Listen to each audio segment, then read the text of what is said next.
Glenn Greenwald.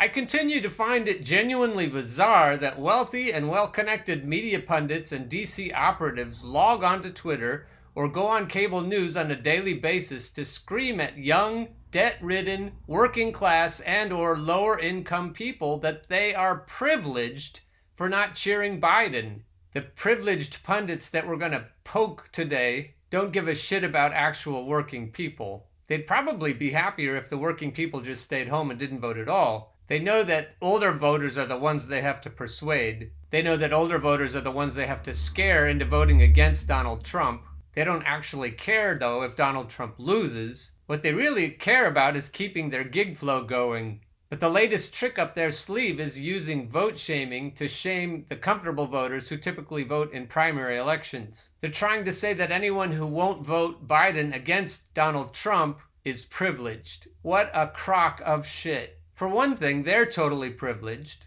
And for another thing, the reason that people don't vote for Biden is because they're desperate for change. They're the opposite of privileged. But those who are willing to vote for change, who are not desperate, still seem to be too easily snookered by these MSDNC pundit types. They all understand why Bernie Sanders is such a threat because he would upset the status quo. He would upset their gig flow. He would bring real hope and change instead of what the lying con man Barack Obama actually brought. The people I'm discussing with you today are craven grifters. We need to expose them for what they are. Sneering, condescending assholes. Here's a tweet from Jennifer Rubin.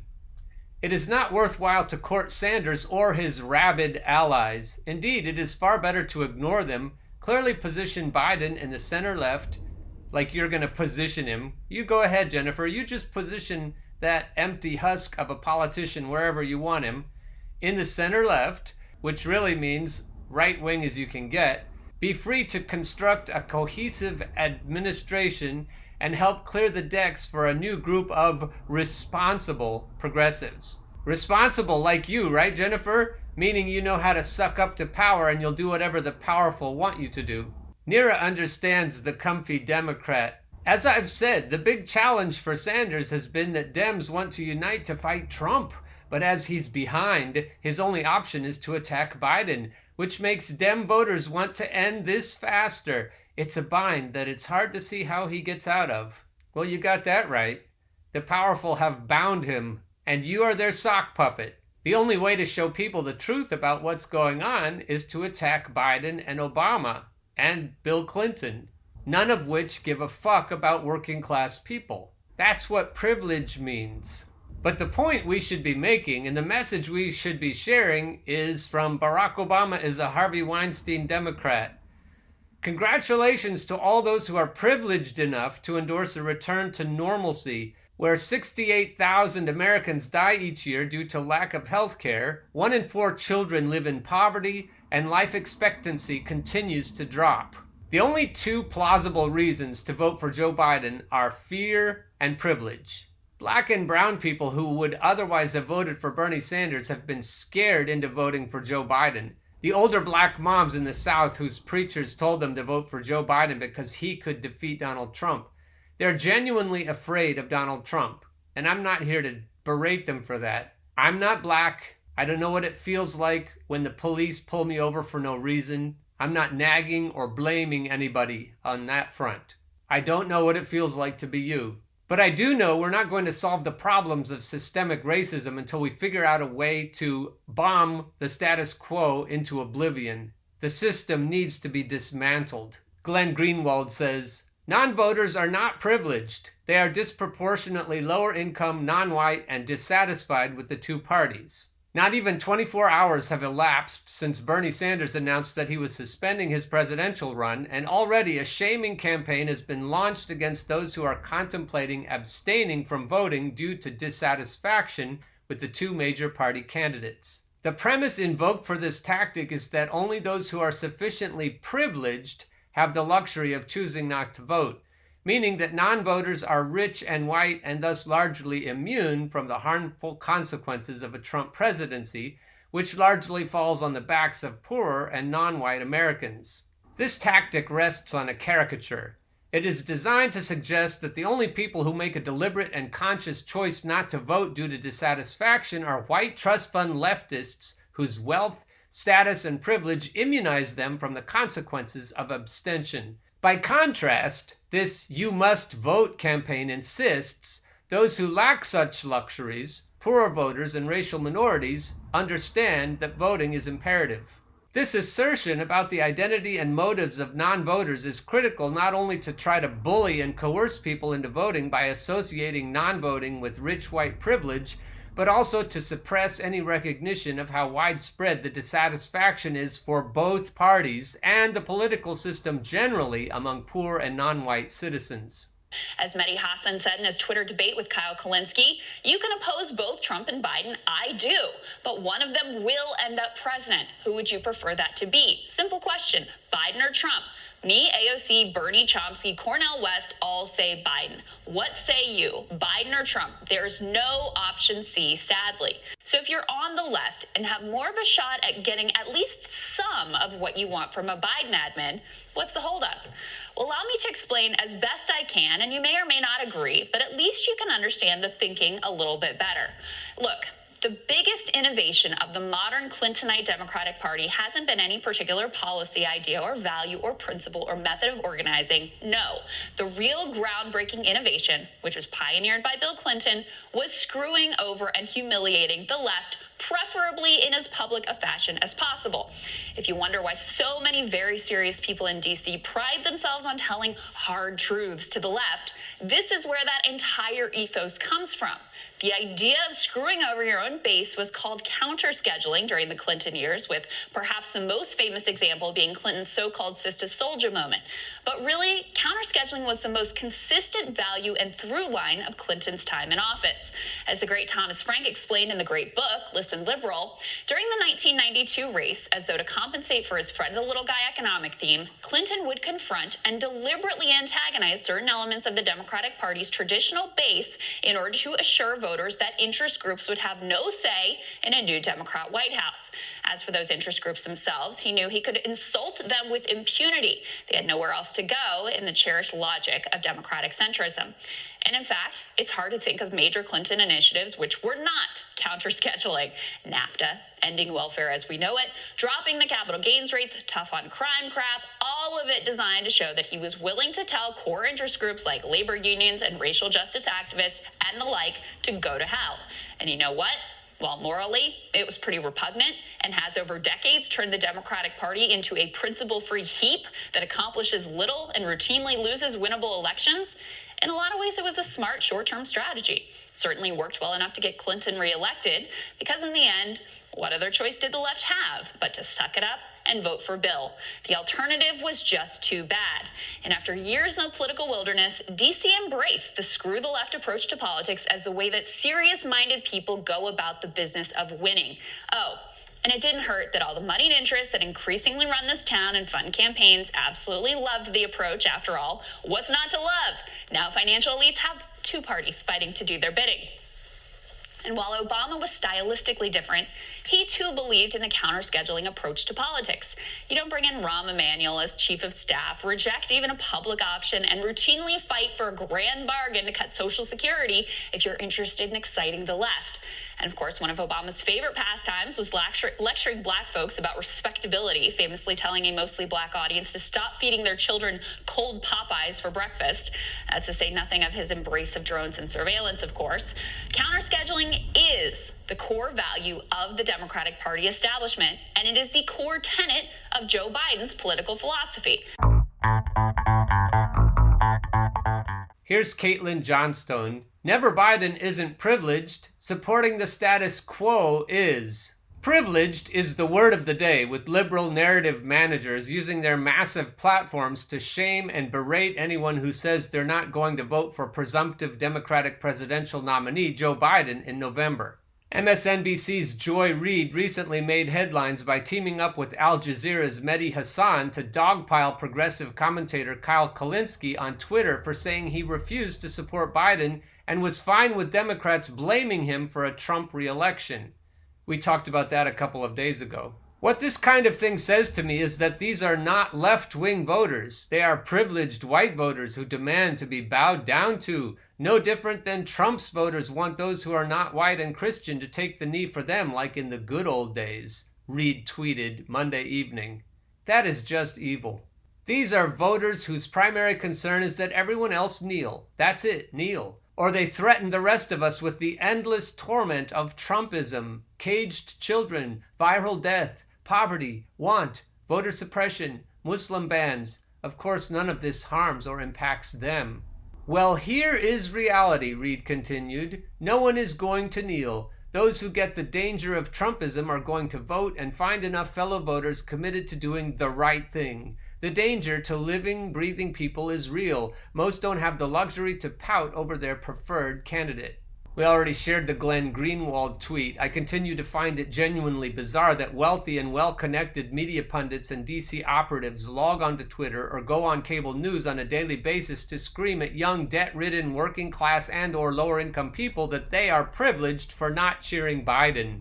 There are two problems with this privileged narrative. The first being that it is objectively false. As The Intercept's Glenn Greenwald explained in an article published last week, those who participate in America's two-party voting performance are overwhelmingly richer and whiter than those who decline to participate, with a comprehensive Pew Research Center survey finding that non-voters were more likely to be younger, less educated, less affluent, and non-white. Which makes sense. Wealthy Americans have two mainstream parties which represent their interests to an extent that is directly proportionate to their wealth, while everyone else is aware to a greater or lesser extent that they do not. And that is the second problem with the refusing to support Biden as a sign of privilege narrative. Not only is it objectively false, but the exact opposite is true. Refusing to participate in a system you know doesn't serve you is not a sign of privilege. A sign of privilege is feeling that you can afford to continue to support a status quo which murders, exploits, and oppresses disadvantaged groups at home and abroad, regardless of which party's sock puppet occupies the White House. World Socialist website accurately described the privileged nature of Biden's oligarchic support base after Barack Obama endorsed his former Veep. One should recall that Obama's selection of Biden as his running mate following the 2008 primary campaign was a gesture from Obama to the ruling class, an assurance that despite his anti-war posturing and hope and change rhetoric, there would be no encroachment on the wealth and privilege of the oligarchy, nor an end to U.S. imperialist wars. Or as Biden put it himself when speaking to major party donors at a 2019 New York fundraiser for his presidential run, under a Biden administration, nothing would fundamentally change. American privilege. U.S. liberals and progressives talk a bit about white privilege, male privilege, etc., but never American privilege, which is the ability their nationality gives them to have a very different relationship with the world than the rest of us. If you can't see it, there's a monster truck smashing a whole bunch of cars underneath it. The argument that refusing to support the Democratic Party nominee is a sign of privilege is premised on a fundamental misconception about the reality of America's two-party system. Its exponents believe that there are two separate parties, a really awful and abusive one, and another one which, while imperfect, is still a suitable vehicle for protecting vulnerable communities from the abuses of the other. That's the theory. In practice, what you actually get is one party with two distinct yet inseparable faces using a good cop, bad cop routine to advance the interests of the billionaire class which controls them both. From Bush to Obama to Trump, Americans have seen a two-headed one-party system consistently advance Orwellian government intrusiveness and destructive neoliberal agendas at home and murderous world-dominating military agendas abroad without missing a beat. Hell, Obama's deportation numbers are still greater than Trump's, but Trump has certainly continued and expanded the murderous foreign policies of his predecessors. It's been an unbroken legacy of slaughter and brutality regardless of who's in office. When Tanzanian President Julius Nyerere was accused by the U.S. of running a one-party state in the 1960s, he famously said, "The United States is also a one-party state, but with typical American extravagance, they have two of them." When you really grasp this truth, you become incapable of ever seeing two separate American political parties again. What you actually see is a single giant monster beating you with both fists while telling you it will beat you harder if you don't clap whenever it hits you with its left hand. Clap for my left hand while I beat you, or I'll take abortions away from women, bellows the monster. Clap for my left hand while I beat you, or I'll take civil rights away from minorities. What is the correct response to being assaulted by such a beast? Is it to placate it and do as it commands? Is it to say, oh yes, monster man, I'll do whatever you want to get you to abuse me with a little bit less ferocity? Or is it to fight back? Is it to turn and face the beast and say, actually, no, you don't get to abuse anyone at all. You don't get to bully anyone into applauding their own abuse. You don't get to threaten to assault disadvantaged groups to bully me into supporting what you're doing. No! If you belong to a privileged group that is more insulated from the abuses of the monster, you will be less inclined to stand your ground and fight it. Are you listening, comfy Dems? If you are less privileged, you've got a lot less to lose by bringing the fight out into the open. But how do we defeat this monster? Simply not voting for Biden is obviously an insufficient and impotent gesture in and of itself. People refused to elect Hillary Clinton in 2016, and the party remained utterly unchanged in every meaningful way. This is because for all their huffing and puffing, those who control the Democratic Party do not actually care about losing to Trump. They know they'll maintain their status and privilege, win or lose, so long as they successfully protect the political paradigm upon which that status and privilege are premised. So what can be done? Well, for starters, we've got to awaken Americans to the reality that they do not live in the kind of nation they were taught about in school. The two-headed one-party monster demands that people clap for its left-armed abuses because it needs to keep the public plugged into the illusion that they live in a democracy and the status quo reflects the will of the electorate. This is precisely the illusion we need to awaken people from if we're ever to attain a critical mass of people forcing real change. For what appears to be a limited window of time, the public has an unprecedented ability to network and share information in the democratized information ecosystem afforded by the internet and social media. It's a highly imperfect medium, but it's the best tool we've got for sharing the truth about the reality of our situation, which is why so much effort is going into closing that window via increasingly ham-fisted internet censorship. She's right about that. That's why we need to share the fuck out of the leftist pundits and YouTubers. The oligarch-owned political/media class continually spouts propaganda geared toward manufacturing the consent of the governed for our exploitative, oppressive, murderous, and ecocidal status quo. So our job is to shatter people's trust in the narratives being promulgated by that political/media class. Awakening from the establishment narrative matrix to the reality of what's actually going on is extremely uncomfortable because it immediately brings on a tremendous disgust and dissatisfaction with what the two-headed monster is doing to us. This is a good thing, not a bad thing. It means that anyone we awaken to the reality of our situation and the lies we've been told about it will also experience the same disgust and dissatisfaction, which will in turn drive them to help awaken others, who will in turn be driven to awaken others, and so on. The potential for exponential growth is here. But again, that window is closing. We've got to strike while the iron is hot. Dear listeners and viewers, we've got to strike while we still can.